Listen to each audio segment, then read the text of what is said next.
Hello and welcome to the Permission to Fail podcast, powered by SolarAid. I'm your host, Kirsty Adams. To embrace failure in the non-profit sector, what does that look like? How does it even work? And can embracing failure help tackle some of the world's most pressing issues? This episode is about ambition, failure, and success. SolarAid is an international development charity which, through distributing solar lights to rural communities, is tackling poverty and climate change in sub-Saharan Africa. And it started back in 2007. The current CEO is Keane, one of the guys you'll hear from today. John's been involved from the start. There's more solar lights now being used across the continent than ever before, and the trajectory is good. Other guests this episode include Brave Mhonie, SolarAid's general manager in Malawi. What we learned from there was the power of working together with the community. And Richard Turner, director of fundraising, SolarAid.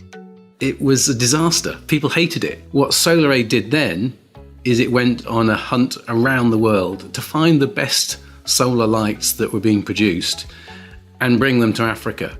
Through a 6-part series, SolarAid will share its story, as they believe embracing failure can lead to success. This story belongs to John, to his colleagues on the ground and the communities which now use clean, renewable lights to read in the evenings or cook their families a meal after dark. Before I tell you anything else, I want you to hear from John about an important moment for SolarAid. The first thing that SolarAid achieved, it really became a pioneer of small solar solutions. So what I mean by that is, for decades, there's been large solar panels that are put onto schools or health facilities or solar farms, which have typically used to be quite expensive. Obviously, that's changed these days. Solar prices are going down. But solar panels were typically large and expensive and too expensive for the poorest households to afford. And so what we started to do, we pioneered small pico solar, which when we started, we were actually using a glass cutter to cut up large solar panels and turn them into small solar panels. Just that very concept was new. And those small solar panels could provide small amounts of power to power radios or light homes. And they were more affordable because they were small. And so, the first thing that SolarAid really achieved was actually recognizing that there was a huge potential for small solar solutions in rural Africa.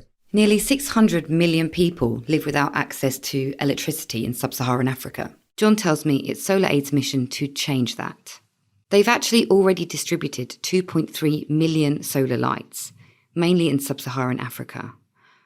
One light provides a child with 1,006 hours of extra study time because they can now study by safe light after the sun has set. And yes, they are a charity, but they do charity differently. In country, they work through Sunny Money, which is a social enterprise they own. They do trade, not aid. Communications director at SolarAid, Sophia Olvid, explains it really well in a voice note, which she sent to me. We believe in a sort of business-based approach to aid for sustainability of our projects, but also because we believe that, instead of giving solar lights away, which might solve things in a very short term, by creating local markets and by keeping local solar entrepreneurs who are able to kickstart, a local economy. Instead of having beneficiaries, we have customers, so they have, the rights that a normal customer would have in terms of warrants and stuff like that for solar lights. The story starts with one rather big and crazy ambition. John tells me that it's important for any organisation, especially a charity, to know what success looks like and to know when they are achieving success. So here's John again to talk about how his team reached its big, hairy, audacious goal, or BHAG for short. That was basically, how do you set a really ambitious mission that is almost impossible, but is not crucially impossible to achieve, And then it gets you thinking, how do you achieve that? Now, the other important ingredient to setting up a very ambitious goal, as was to eradicate the kerosene light from Africa, was we made it time bound. So it wasn't, okay, we want to eradicate kerosene lights from the continent in 100 years, because that doesn't inspire urgency and the need for creative innovation and action. What we wanted to do was look to a point in time in the future. And so we gave ourselves 9 years to achieve it. Basically, so our BHAG was to eradicate the kerosene light from Africa by 2020. Now you'll notice it's 2023, but the point being is that basically enabled us to know if we were being successful or to understand how much more we needed to do. It inspired a lot of creativity and determination and innovation within the organization. And even though we set up a social enterprise called Sunny Money, even though Sunny Money became the largest distributor of solar lights in Africa, I think it was in 2012, 2013, and that was cause for celebration and cause to be proud. Within the context of our BHAG, selling 1.5 million lights in a 2-year period was a drop in the ocean. And so, we could have sat back and patted ourselves on the back saying, hey, we're succeeding. But we knew that we were on a pathway to success, but we were nowhere near to achieving it. And actually the clock was ticking and so much more needed to be done. And actually, so then we realized we cannot achieve this goal ourselves. We have to do it in partnership, and we have to think again as to how we achieve this goal.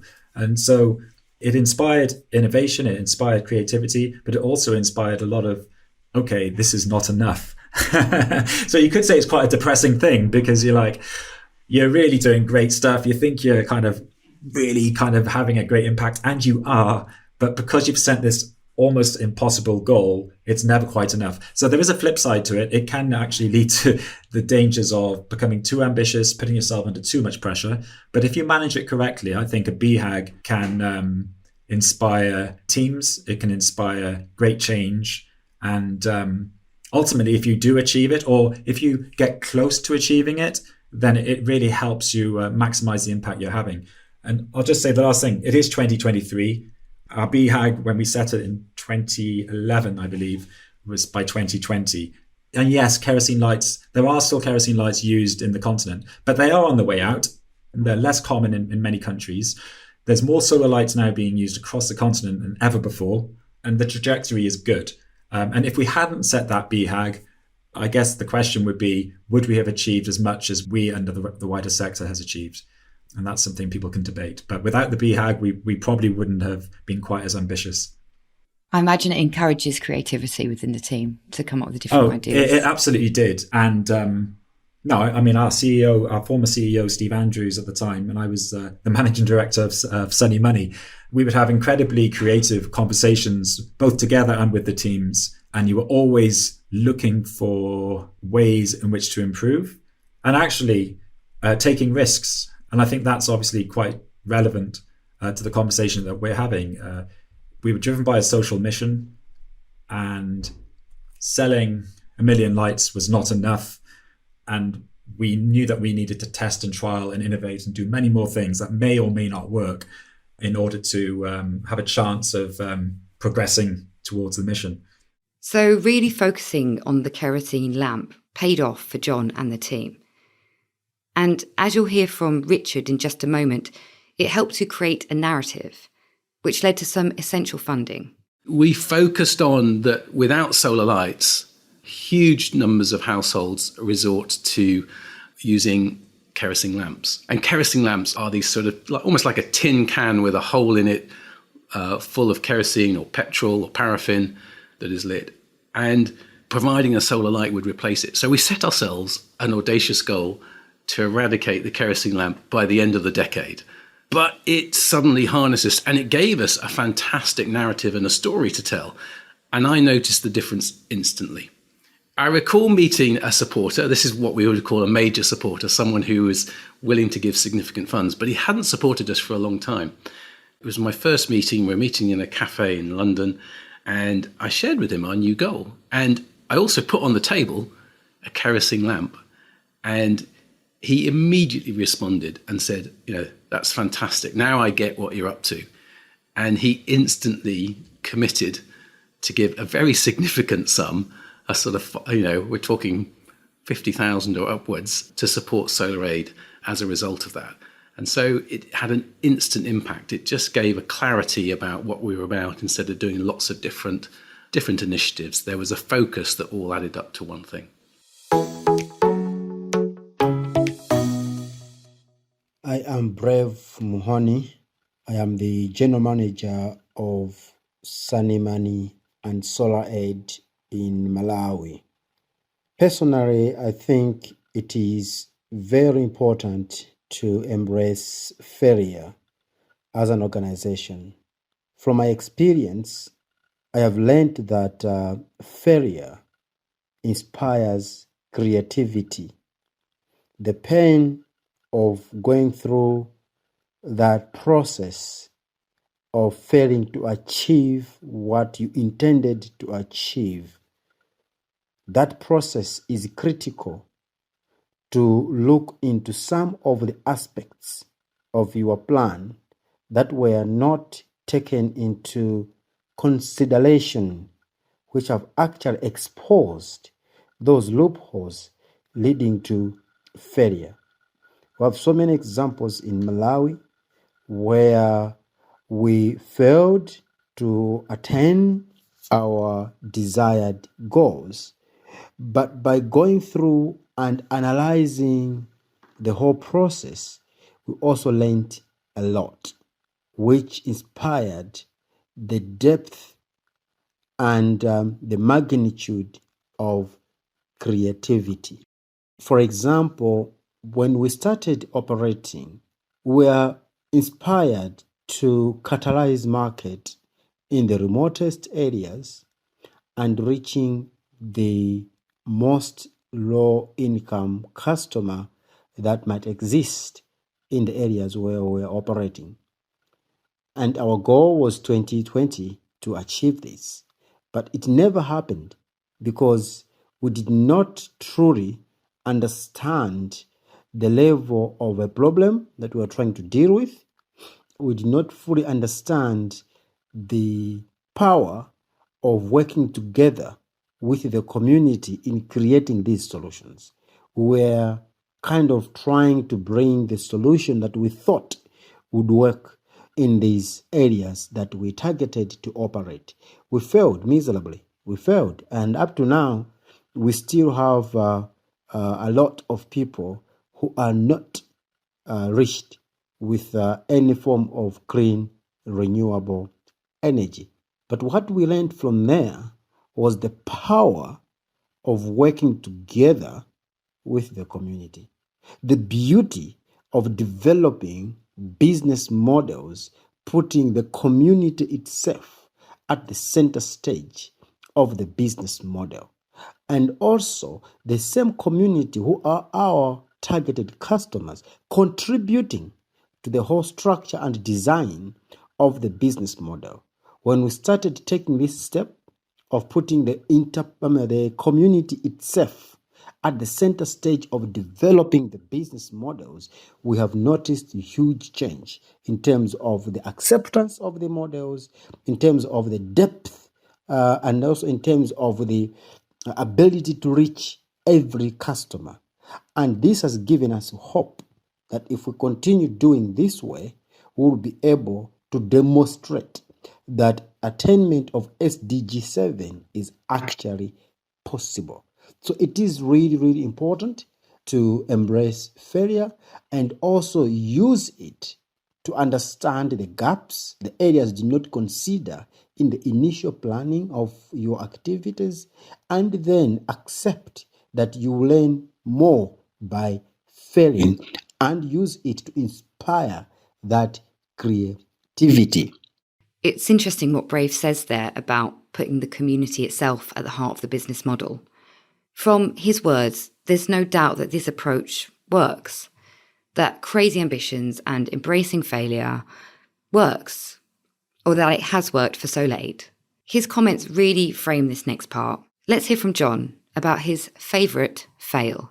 I think I've got two, but I think the one I would probably choose is, I think going back to the Student Lights campaign days where the Student Lights campaign came out of us sitting down with schools and a solar supplier and with these solar study lights and thinking, how do we get these into the hands of children in Tanzania? And we did this on an island called Mafia Island. And we would visit every single school and we saw a huge demand for solar lights. This is at a time when maybe 10 to 50 solar lights were being sold every week. And in 4 days, I think it was something like 1,500 lights were sold. Now that sounds like success. And it was. We were like, that is amazing. Our new CEO at the time looked at me and he said, is this normal? And I was like, no, this isn't normal. This is incredible. And so what we did, we thought, well, let's replicate this on the mainland. And so we did. We started replicating on the mainland, and I joined the sales teams and the field teams. And these days were long and grueling. Tanzania is a large country. The schools are nowhere near each other. And you would visit maybe 2 to 3 schools a day. And yes, they were distributing large volumes of lights, but it was totally unsustainable. And my first bit of feedback was, bring a flask of tea with you. But we realized that it would take us forever to reach every school and every community, and it'd be extremely expensive. And so that in itself was, okay, we're proving something here. We're proving that there's a huge demand, but we're also proving that there's a huge cost in terms of time and expense and, blood, sweat and toil, basically, to achieve this. So we cannot replicate this across the country or indeed the continent. And so that could have been the end of it. We could have just said, this is too hard, too expensive. But we sat down and had a meeting in Arusha with the field teams. And we just started discussing, okay, what's good here is that there's a big demand. And when we are there's a huge uptake. But what's not working is the distance and the expense and the time, and it'll take us forever. And again, this is the BHAG in motion. You're thinking, we won't be able to do this by 2020 across the continent. There's no way. It's going to be too expensive and too long. But we realized that, well, actually, we were working with an educational network. And the key there is network. And that network has a system of teachers coming together occasionally to be trained. And so we realized, what if the schools come to us? So instead of us going to thousands of schools, what if we had 50, 100 schools come to centralized meetings to us? And we found a way to distribute through those meetings. And that actually led to the huge success. But it came out of something really not working very well. So how were you transporting them before? Just on trucks, like small transit vans? Yeah, they were minivans and trucks. And so instead of going to, say, 3 schools a day and reaching, a few hundred children, what you could do is go to a centralized point, still in a rural area, and you get between 10 and 50 schools, head teachers coming in. You'd have a meeting together, explain what the whole thing was about. And then you'd have a second meeting a few weeks later once they understood, and they would do the presentations to the schools, not us, which was much better because it would be less disruptive than us just rocking up at a school and saying, hey, here's solar lights that will improve your day. And then, teachers say, oh, wow, we're delivering a class. Instead, they could do it within their own time frame. And then we would just go back and have those second centralized meetings. And it was a lot cheaper to pay for teachers to come to a centralized meeting than for us to go to every school. And typically teachers would come in either by foot, if it was close, by bicycle, motorbikes, which have become increasingly common in much of sub-Saharan Africa these days. And of course, sometimes, they might get a lift on a bus or a car. But it was clear that this was something that was going to transform how quickly you could create demand for solar lights and essentially then help set up a marketplace. It's hard to set up a marketplace if there's not an obvious market.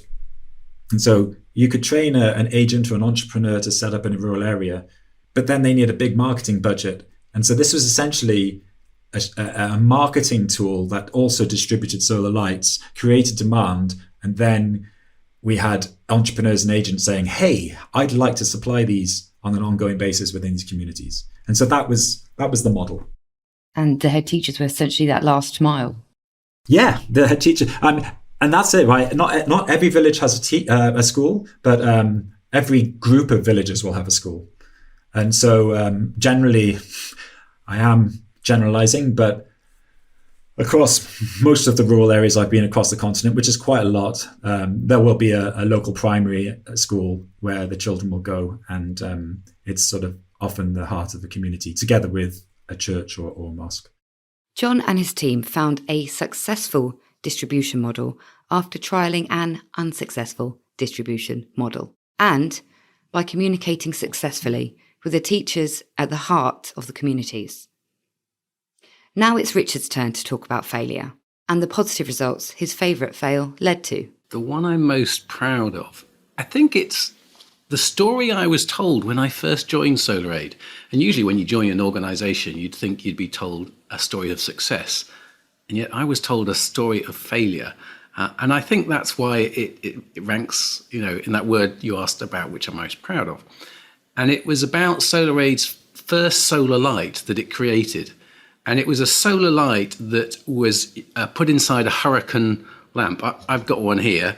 The hurricane lamp is the sort of thing Indiana Jones carries around in his movies. And if you can imagine, instead of a flame, you've got a fitting which fits a solar light. And we thought this was a genius idea because people had hurricane lamps and they could replace and fit this new found solar light. So we took it out to East Africa. This was before I joined. And it was a disaster. People hated it because people didn't want a solar light inside a hurricane lamp because this, is the symbol of poverty for so many. They wanted a light bulb. And it was really valuable lesson because what SolarAid did then is it went on a hunt around the world to find the best solar lights that were being produced and bring them to Africa. And it just changed our strategic direction, all from failing. And I really loved the idea that it was a story of failure that was almost celebrated and led us to go into a different direction. And it said to me a lot about this organisation that I was about to join. It wasn't just part of the programmatic side. I was hoping that it would also allow me a bit of permission to fail when it came to the fundraising, which I was going to be leading on. So did it surprise you when they took that approach? Yes, because so many organisations, and I've been in the voluntary sector all my career, will brush failure under the carpet. It's a difficult thing to talk about, even harder to sort of celebrate and champion and build into your ongoing narrative. And yet I've realised that it's really key and fundamental to almost the DNA of the organisation and the culture that we create. But I'm coming here. This was like, this is the place that I want to be. And so, yeah, I think it was a really important anecdote that was shared with me, in that first week of joining SolarAid. There's something I've been eager to ask John since I first started talking to SolarAid about this podcast. I get that SolarAid has permission to fail, but what I want to know is, does that apply to the people on the ground? The people in those last miles? Does it filter down to them? We don't want to set people up to fail. We want to kind of fail ourselves. So what we are all about, I suppose, is de-risking things. So, for example, when we worked with head teachers across Tanzania, yes, we worked, I suppose you could say, with some guinea pigs because we were trialing something, but we would never scale something that isn't really working. So, for example, if we work with head teachers, if we work with entrepreneurs and helping people set up energy businesses, yes, invariably there is some learning along the way. But typically, if we're looking to replicate something and share best practice, we've already done the hard work of learning what works well and what doesn't work well. And so actually, we encourage a lot of cross sharing in between solar agents, head teachers, and also the teams that we work with, and also partners in different countries. It's all about sharing knowledge so that we don't all have to recreate the wheel. So yes, we are all about taking risks, doing things that maybe others, certainly companies, wouldn't do. They wouldn't put investment into something which they think is too risky. So yes, we do that, but then we don't want to transfer that level of risk onto an entrepreneur in say rural Zambia and say, hey, give this a go, you might lose money. So I think there's a time and place to fail, there's a time and place to take the risks, but it has to be with a purpose, and usually it's to learn, see what works, what doesn't, and then you share both of those all those learnings with what works, what doesn't, so that people can have a greater chance of success. As John says, there's a time and a place to fail. The business model embraces risk, yes, but it doesn't transfer that onto the entrepreneurs. It feels important to talk a little bit more about the model and to reflect on it, which Richard is about to do. If you work for an organisation which is reconsidering its approach, perhaps you're a charity or a third sector organisation or any business, actually, then we hope sharing this story will support you in your next steps. Yeah, I mean, core to SolarAid's approach is to sell solar lights. And I think that's because we were founded by a social entrepreneur. Right from the beginning, let's not be an aid agency or a classic charity that hands out lights. And sometimes that surprises people. But I think when our supporters realise that, they realise that that's more sustainable. And you realise that when someone buys a light, that gives them power. They're the customer. They have a right if that light is faulty or breaks. And it also can spread far quicker. So for all those reasons, that's why we've really leaned into that as our model right from the outset. But it's not easy. If it was easy, someone else would have already, done this. I think the business model is really, really important because we would need to be a vast charity or NGO to distribute solar lights as handouts. And I think it would undermine the market. Ironically, it might even slow things down. Whereas if we can create mini businesses, if we can create a market where people buy solar lights that will thrive, that's sustainable and it will move really fast. So that's the area we've tried to specialize in. Is it's not just solar; it's about the business of solar and how to activate that in places that are going to benefit far more than anywhere else in the world.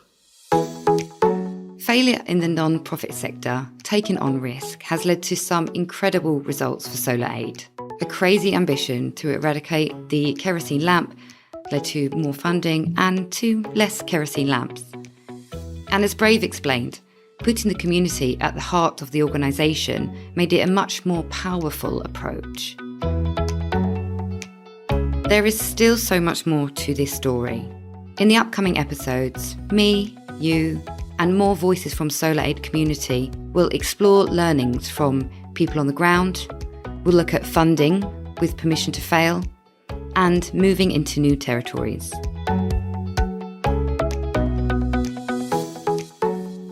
If you want to learn more about SolarAid, please visit www.solar-aid.org.